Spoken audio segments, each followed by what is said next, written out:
Hey, this is Polish Matt in the first episode of Prototype and Ride. Today we're going to talk about homemade linear sidecar, which is a great middle ground between riding the three-wheeled rig and still being able to lean your bike. Let's get into it.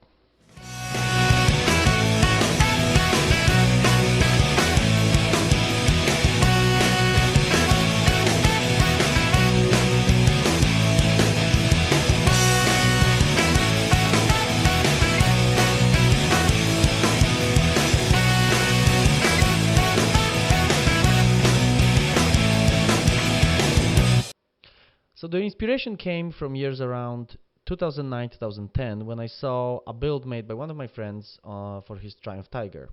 It was a full-body sidecar that could lean. It was fairly amazing to see a motorcycle, that still has a sidecar attached to it and still can do this whole leaning action. It was just amazing. My mind was blown basically. Years later, I wanted to come up with some sort of unique feature for UNL's homecoming parade. I was going there with a group of fellow student riders, and the idea was to provide some sort of unique feature that can distinguish us from the rest of riding community. So the idea of the little linear sidecar popped up. Like I recalled my friend riding that Triumph Tiger, and I thought, oh, that would be a great feature for such an event. So the actual idea was to build some sort of platform that I could put a person on playing a guitar. So the idea was that you take a guitar amp. I have a pretty big 30 amp guitar amp. You strap it to the platform and you sit the guy on it with the guitar, and the guy can still he can play and we can ride, and that would be fun. So that was the basic idea. I didn't know how I'm gonna do it. I'm just like, okay, linear sidecar, with a platform. That's it. At the time, I had two motorcycles, a V45 Magna and a VF 700 Sabre. And the Sabre kind of become a natural a base for the build because it was slightly less pretty. It was like the poor bike, the everyday rider kind of donkey stuff thing, and it also had a slightly higher clearance. So I decided to use that one. It was my ugly bike that I can just butcher and do anything to it. So I was looking online for some sort of inspiration and trying to cross-validate different designs. There is all kinds of different designs, and I found a series of videos where a guy is doing a simulation in SolidWorks with different types of tooling-based solutions. And there was this one that was just super simple, super clean, and the video was basically self-explanatory. Of course, there is all kinds of different ways that you can accomplish linear sidecar setup with two links, three links, four links, whatever kind of parallel stuff. I just wanted a very clear, very simple solution. So that's why I picked that kind. So I went to a local metal supply, River Metals, link in the description, and I bought a bunch of 1.5-inch square tubing, some 1/4-inch stock, and some thinner steel, just to have some sort of building material. I didn't measure anything before, so it was just like a rough. I kind of bought more than I needed, and I wanted to have a matching wheel for the build, such that the bike it kind of looks like it belongs there. So I bought another front wheel for the Sabre. I didn't put the back one because I didn't need such width, and the front kind of looks a little cleaner, I think. So I bought this. I bought an extra axle, some spacers, and a bunch of other junk on I think on eBay. So the essence of this solution is to have two links underneath the bike along the vertical axis of the bike. And I started with building a subframe. That was the most essential piece. I figured that it would be extremely difficult to try to bolt the car to the bike because the bike itself didn't have any links or any places where you can fit it. So I knew I'm gonna have to have some sort of linkage. Now, of course, you can go and try and weld things to the bike, but because it was supposed to be like a one-time gig, I wanted to be able to always detach it. So I came up with a design with a piece of square tubing underneath the bike that has a cross brace that mounts to the frame and also mounts to the front, and that's where the front linkage is gonna come. And then there is another piece on the back that mounts to one of the cross tubes that go above the mount for the central stand. So it's clamped there. So these are two pieces, and there is a sliding piece that comes in between. That when you match those things together, you slide the back piece. That allows you to bring the sidecar in, and then slide the mount plate onto the link, and then you can just put a screw on, and that lets you kind of take it apart and put it on without too much of a hassle. There are different ways of you can link the sidecar that needs to go up and down to the bike, to the subframe. So there are Heim joints, there are high misalignment bearings, all kinds of different things, but I found them a little expensive. So I decided to get some tie rod ends, and I believe I used the ones from Jeep Cherokee. I bought them in like a local auto store, like AutoZone or so.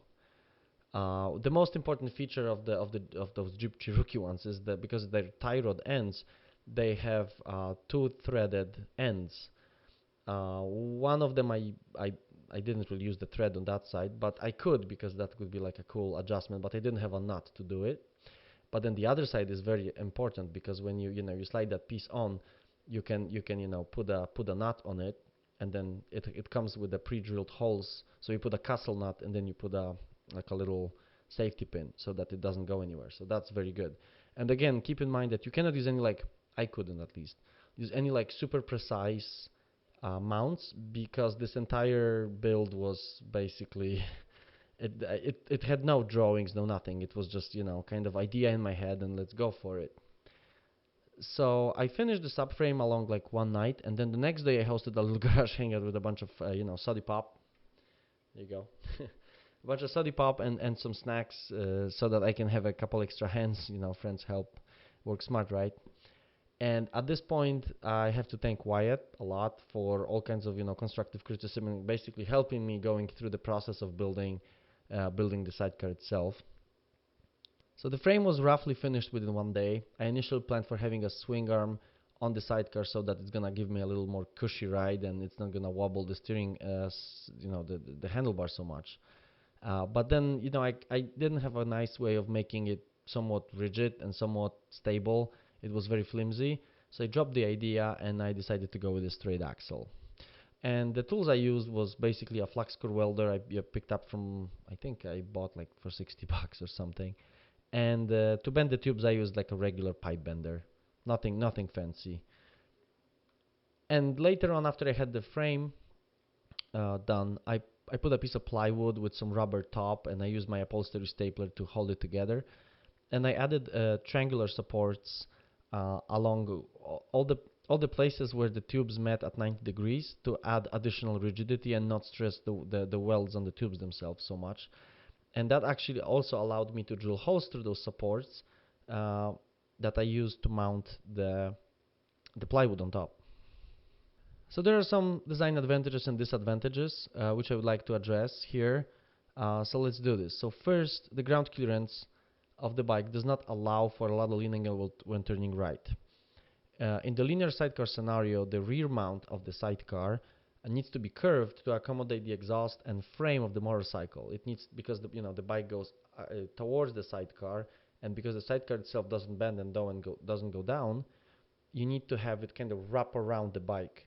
Well, when the bike stands straight, that curve actually points downwards. So if you already have pretty small ground clearance, you can't really afford that because it's gonna start dragging on the ground. So you have to kind of go one way or another. Of course, there are a couple mods you can do to the bike to lift it up. Like you can shorten the shock linkage that picks the bike up, and you can use some sort of extensions on the fork tubes to bring it up. But I didn't want to do any of that because again, it was like a one-time gig. I wanted to be able to like detach it and such. And there's a lot of flexing when you stand on it due to the fact that this is basically a plane. And I have a couple of mechanical engineer friends that they said, well, if you add some sort of cross bracing or some additional thing, just like they do it on bridges, for example, then it would reduce that. But again, I didn't want to do it because it was supposed to be one-time gig. Another feature that I actually have is the ability to adjust the toe, which is the angle at which the sidecar, where it points. So there supposedly is like a rule of thumb, like 5% or 3/4 of an inch along the entire length of the rig. I just eyeballed it, and then the way I did it was that the front link actually is not like welded to the sidecar. It's a tube. It's like a tube that slides inside the tube that is on the sidecar. So then you can adjust it, in or out. And then there is like a set screw that you set. I actually didn't use a set screw. I drilled the hole through, so it goes through the outside tube, then the inside tube, and then has a nut on the bottom. It's a pretty thick. It's like a 10 millimeter screw. So I mean bolt, screw, whatever. A bolt, yeah, because it goes through. And that I basically eyeballed it. Said, it kind of needs to go a little bit in, and I just set it there, and it's good enough. So that's fine. Of course, there are more issues, that kind of stop me from going highway speeds, or, I don't put any people on it really. Not very rarely, just if someone, wants to have a blast. Um, you know, I understand it was supposed to be one-time thing, but I took it a few times out, and at the end of the day, you can either be paranoid about everything, or you can just try to do a somewhat good job and just enjoy it. I prefer the second option. And if shit goes south, just deal with it. Like, okay, stuff happens. Even on a brand new bike, something can happen, or whatever. So just try to do a good job. I think the key is just to observe. If anything deteriorates, if anything breaks, bends, or whatever, just immediately fix it, or improve the design. Kind of introduce some safety features, maybe some pins, such that your axle doesn't slide out or stuff like that. But that's it. And it gets a lot of attention when you ride, around town with, especially taking left turns, with this kind of stuff. People will, thumb up, or they will like cheer towards you or shout or whatever. I get a lot of like this kind of like manly approval from truck riders and other motorcycle riders, Harley riders, which is kind of funny because I ride a Jap bike.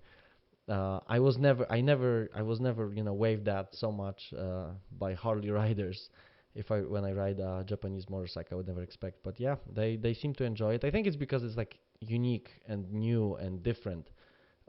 It seems like Americans really value that. They're not like immediate naysayers that say, "Oh yeah, it's probably a piece of shit, or it will probably fall apart." No, people actually enjoy it. I think I like it. There is some sort of appreciation in this culture for people that do stuff with their own hands, that kind of are able to do something, produce something. I really enjoy that appreciation, and definitely I try to I feed on that. My ego boosts crazy. So speaking of attention, I was recently approached by a local sidecar builder, Rich Goodwing from Sidecar Concepts, and he was like very stoked. Like, he's like, "Wow, I've never seen. I've seen." He said something like, "I've seen this idea before, but I never saw anyone actually put it together locally." Of course, online you can find all kinds of like sidecar for dogs and other places and other keywords you can use to find people successfully building those things and going out with them and riding for years, and they knew what they're doing. But locally, he never saw anyone. He didn't start talking about how crappy my welds are. He was mostly focused on the idea, because his builds are usually 4 or 3 point setups. He's got this cool feature of using a lean actuator. So he's kind of trying to reach out to that world where you can still kind of lean your bike and use that basically ride a motorcycle and not a car. Yeah, so I will actually try to cover. I will do some material about him and his shop in particular and his builds. I'm gonna have something lined up as soon as I get my new camera, so stay tuned. And going back to my build, it's lit. I enjoy it with my friends. I can get groceries with it. I can put a lot of stuff in a box, throw it on top. I can put a loudspeaker, ride around town. It's a great thing if there is like an event going on. Like recently there was Americruise, which is like a big car show, and then during the night people just cruise down and up O Street. I was there, and people seem to really like it, so why not? And I enjoyed it as well, giving this. I like that the positive enjoyment, the positive feeling in motorcycle community. It's not only just about character, being badass or going super fast. It's also about some sort of creativity. I really like that, and I think it somewhat fits the ugliness of the Sabre. It's I think it's a good bike to kind of have it as a project because it's an old Honda, very reliable bike, and as long as you don't take too many shortcuts when working on it, you're gonna be good to go.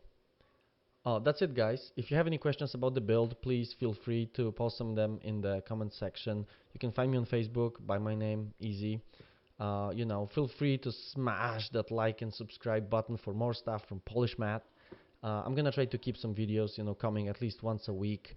Either it's gonna be some funny shit or some build or some story about, bike or like I said, trying to cover some local events. We'll see. So once again, thanks for watching and see you soon with more materials. Cheers. A ty przychodzisz, patrzysz na mnie, mówisz ten sok